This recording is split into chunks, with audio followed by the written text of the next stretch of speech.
Assalamualaikum warahmatullahi wabarakatuh. Selamat pagi anak-anakku sekalian. Di kesempatan kali ini kita akan membahas materi tentang redistribusi pendapatan nasional, salah satu subbab dari bab 3 IPS kelas 8 SMP. Baik, untuk membuka kesempatan pembahasan kali ini, marilah kita buka dengan bacaan basmalah. Bismillahirrahmanirrahim. Nah, pertama yang akan kita bahas adalah pendapatan nasional. Pendapatan nasional menurut Alfred Marshall, pendapatan nasional adalah tenaga kerja dan modal suatu negara yang mengolah sumber daya alamnya untuk memproduksi sejumlah neto komoditi, baik material maupun imaterial termasuk jasa dan sejenisnya. Istilah lain dari pendapatan nasional adalah PDB atau pendapatan domestik bruto, yang diartikan sebagai total nilai barang dan jasa akhir yang dihasilkan oleh suatu perekonomian dalam periode tertentu yang dihitung berdasarkan nilai pasar. Nah, pendapatan nasional ini intinya adalah di mana sebuah negara begitu menghasilkan sejumlah produk atau komoditas atau komoditi baik barang maupun jasa begitu yang kemudian bisa dihitung gitu ya sebagai pendapatan atau pemasukan negara. Menurut Bank Dunia, negara berdasarkan pendapatannya dibagi menjadi 4 kelompok. Yang pertama, kelompok negara berpendapatan rendah atau low income economies. Negara ini memiliki pendapatan per kapita kurang dari atau sama dengan 1045 dolar. Kemudian kelompok negara berpendapatan menengah ke bawah atau lower middle income economies. Negara ini memiliki pendapatan per kapita antara 1046 dolar hingga 4125 dolar. Kemudian kelompok negara berpendapatan menengah tinggi atau upper middle income economies. Negara ini memiliki pendapatan per kapita sekitar 4125 dolar hingga 12.736 dolar. Kemudian kelompok negara berpendapatan tinggi atau higher income economies. Negara ini memiliki pendapatan per kapita lebih dari 12.376 dolar. Berdasarkan data Bank Dunia, pendapatan per kapita Indonesia adalah sekitar 3.491 dolar. Dengan demikian, Indonesia termasuk ke dalam negara yang berpendapatan menengah ke bawah. Peringkat tersebut akan berubah sesuai dengan perkembangan keberhasilan suatu negara. Selanjutnya adalah rasio Gini. Rasio Gini atau koefisien Gini atau Gini koefisien yang dicetuskan oleh Corrado Gini, ahli statistik dari Italia pada tahun 1912. Rasio Gini merupakan ukuran ketimpangan agregat dan dapat memiliki nilai berapapun, berkisar antara 0, kemerataan sempurna, hingga 1, ketimpangan sempurna. Berdasarkan data BPS, Badan Pusat Statistik, Maret 2016, rasio Gini Indonesia 0,397. Angka ini menurun dibandingkan pada Maret 2015 0,408, September 2015 0,402. Walaupun ada penurunan, akan tetapi di Indonesia tetap ada ketimpangan. Selanjutnya redistribusi pendapatan. Redistribusi pendapatan adalah sistem pendistribusian kembali pendapatan dari masyarakat kaya ke masyarakat miskin. Distribusi pendapatan harus direncanakan sedemikian rupa agar menghasilkan pembagian pendapatan yang adil dan merata. Pengambil kebijakan harus dapat merancang suatu tindakan agar pendapatan nasional terdistribusikan dengan memperhatikan pemerataan keadilan, keberlanjutan, serta berkesinambungan. Nah, beberapa program redistribusi pendapatan nasional. Yang pertama, pembayaran langsung atau kemudian penyediaan barang dan jasa. Yang pertama, program yang dicontohkan di sini adalah program Raskin atau beras miskin, yaitu pemberian beras bersubsidi bagi masyarakat miskin. Nah, jadi yang menerima hanya masyarakat miskin.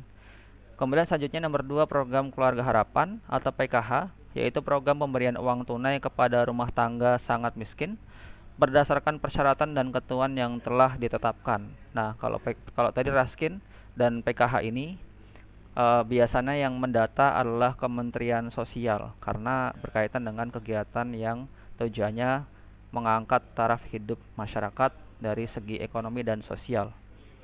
Selanjutnya nomor 3, program bantuan operasional sekolah, yaitu program pemerintah untuk penyediaan pembiayaan dana non-operasionalia bagi satuan pendidikan dasar dan menengah pertama.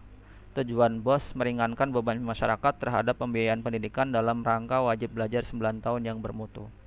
Nah, dana BOS ini bagi siswa yang disalurkan melalui satuan pendidikan dasar dan menengah pertama atau melalui sekolah-sekolahnya begitu ya. Jadi yang mendapatkan ya kurang lebih sekolah SD dan SMP. Nah, biasanya dalam peruntukannya bisa dibelikan buku atau kemudian untuk gaji tenaga operasional atau guru yang belum PNS begitu, sehingga kemudian mampu intinya mampu meringankan beban masyarakat ya, khususnya penyedia atau penyelenggara pendidikan begitu, supaya tidak keberatan dalam hal pendanaan. Kemudian selanjutnya program Kartu Indonesia Pintar, yaitu pemberian bantuan tunai pendidikan kepada seluruh anak usia sekolah 6 sampai 21 tahun yang berasal dari keluarga miskin. Nah, kalau Kartu Indonesia Pintar ini langsung ke personal, ke siswa atau ke peserta didik begitu ya. Dari usia SD sampai usia perkuliahan. Nah, biasanya orang yang akan mendapatkan Kartu Indonesia Pintar ini harus mengajukan atau mempunyai persyaratan tertentu yang nanti akan dibantu oleh, biasanya kalau enggak pegawai kelurahan ya pamong desa begitu, untuk kemudian mengajukan ke pemerintah di atasnya, bisa ke dinas sosial atau dinas pendidikan atau kemudian juga bisa ke kecamatan, kabupaten, kota terkait begitu, sehingga kemudian mampu mendapatkan bantuan Kartu Indonesia Pintar ini. Nah, selanjutnya yang kedua, pemberdayaan masyarakat. Salah satu contoh kegiatannya adalah PNPM, Program Nasional Pemberdayaan Masyarakat. Program ini memberikan pemberdayaan masyarakat atau bentuk kelembagaan secara lokal, baik pelatihan, pendampingan program, kemudian pemberian dana bantuan langsung masyarakat atau BLM kepada masyarakat secara langsung. Kemudian selanjutnya ada program Kotaku, Kota Tanpa Kumuh. Program ini mirip dengan PNPM, akan tetapi lebih menekankan kepada perbaikan infrastruktur seperti jalan desa, selokan, septic tank komunal, taman desa, dan fasilitas umum lainnya. Nah, program ini dulu pernah dilaksanakan di era Presiden SBY begitu ya. Kalau sekarang programnya sudah berganti nama, walaupun mungkin kegiatannya hampir sama begitu ya. Nah, selanjutnya pengembangan usaha dan industri kecil, tujuannya untuk membantu permodalan golongan menengah ke bawah yang ingin membuka usaha.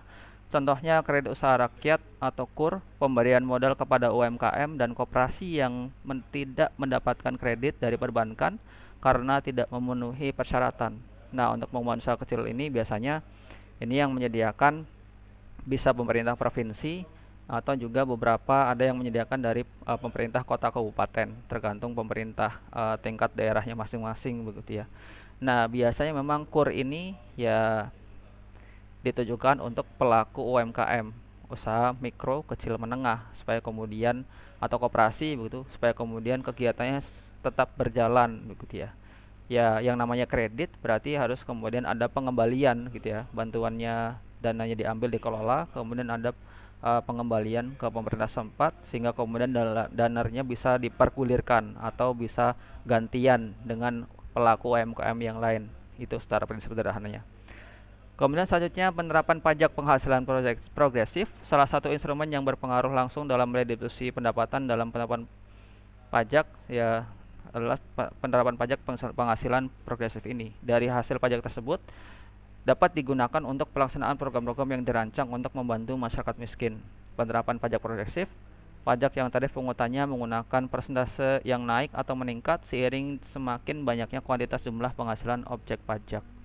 Nah, pajak progresif ini ya biasanya dikenakan bagi orang yang kena wajib pajak. Kena wajib pajak itu berarti misalkan mempunyai batasan gaji tertentu, atau kemudian mempunyai penghasilan batasan tertentu, atau kemudian mempunyai harta benda yang terkena pajak begitu ya, misalkan rumah, bangunan, atau kemudian bisa jadi kendaraan begitu ya, yang kemudian pajaknya itu dibayarkan misalkan ke kantor pajak begitu, sehingga kemudian pembayaran pajak itu dikumpulkan, sehingga kemudian beberapa di antaranya untuk program-program yang tadi sudah disebutkan, ada bantuan langsung, ada pemberdayaan masyarakat, atau juga bisa pengembangan UMKM begitu ya.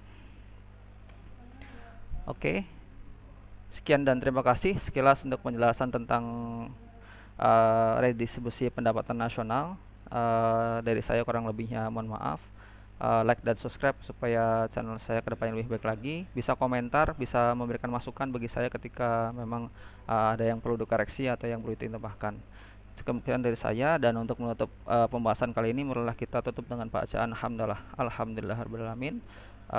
Cukup sekian dari saya, kurang lebihnya mohon maaf. Assalamualaikum warahmatullahi wabarakatuh.